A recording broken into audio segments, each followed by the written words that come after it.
오늘 중앙선관위가 오늘부터 예비 후보자 등록을 시작한다 이렇게 밝혔습니다.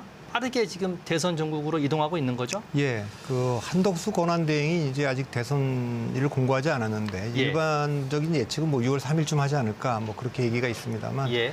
원래 정상적인 대선이었다면 8개월 전에 예비 후보 등록을 할 수 있게 돼 있는 건데 그렇죠. 예, 지금 워낙 짧으니까 선관위가 예비 후보 등록을 받겠다 이렇게 하면서 대선 전국으로 좀 급격히 빨리 들어가는 것 같습니다. 예.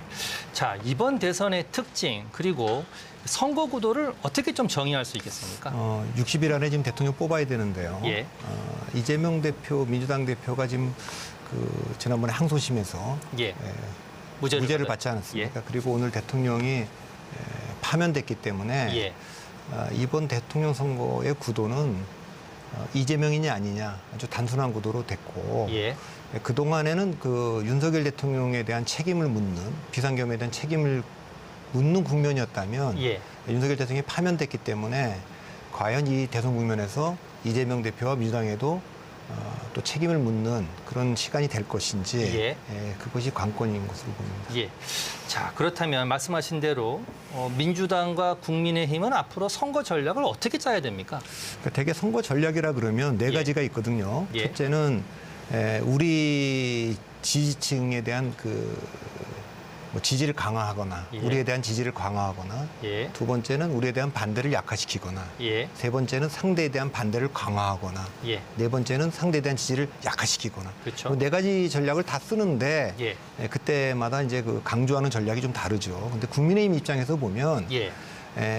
이번에 그 보궐선거 결과에서 봤지만 강성 지지층들을 결집해서는 이길 수 없다라는 게 증명된 거 아니겠습니까? 그렇죠. 중도층을 확장해야 되는 그래서 거죠. 우리 지지층을 결집하는 전략은 폐기하고 어쨌든 상대에 대한 반대를 강화하는 그러니까 예. 이재명 대통령이 되면 예. 절대적 권력을 갖는데 그걸 승인할 거냐 말 거냐. 그래서 전략의 우선순위가 국민의힘은 이재명 대표에 대한 반대를 강화하는 전략을 최우선으로 할 것 같고요. 예. 민주당은 반대로 지금까지는 윤석열 대통령과 국민의힘에 대한 반대를 강화하는 전략을 써왔다면 예. 인용된 이 시점에서는 절대 강자가 이재명 대표와 민주당이기 때문에 예. 민주당과 이재명 대표에 대한 반대를 약화시키는 전략. 그게 이제 일반적으로 뭐 중도로의 외연 확장뿐만 아니라 예. 당내에서도 비명계나 반명계의 이탈을 어떻게 막을 것이냐. 예. 그 전략으로 좀 극단적으로 갈릴 것 같습니다. 예.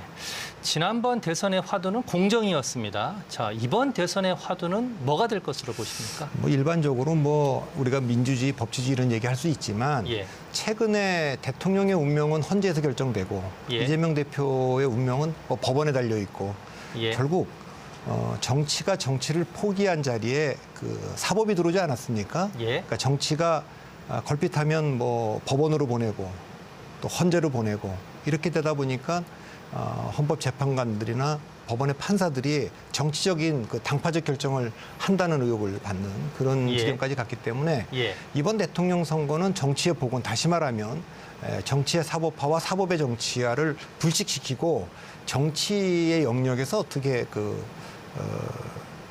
모든 걸 결정할 수 있느냐, 그걸 예. 결정하는, 그걸 정상화시키는 그런 대통령 선거가 돼야 된다고 봅니다. 예.